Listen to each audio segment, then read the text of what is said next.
अस्सलाम वालेकुम सामीन। 7 शाबानुल मुअज़्ज़म है, 28 फरवरी है। ख़बर का उन्वान है मुसलमानों का बायकाट करो, इक़्तिसादी बायकाट करो, आर्थिक बायकाट करो। ख़बर तफसील से सुनिए। सुप्रीम कोर्ट के सख्त और कड़े अहकामात के बावजूद मुंबई में जन आक्रोश रैली निकाली गई। इस रैली में साफ साफ मुस्लिम समाज के खिलाफ नारे लगाए गए। रैली में भगवा झंडा लहराते हुए मुस्लिम समाज के इक़्तिसादी यानी आर्थिक बायकाट की बात कही गई।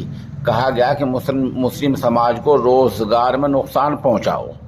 मशहूर अंग्रेजी अखबार इंडियन एक्सप्रेस की रिपोर्ट के मुताबिक भगवा झंडों के सैलाब के दरमियान गणेश नायक एमएलए और बीजेपी के कई लीडर, इसी तरह हिंदू तंजीमों, विश्व हिंदू परिषद और बजरंग दल के अरकान भी साथ साथ दिखे।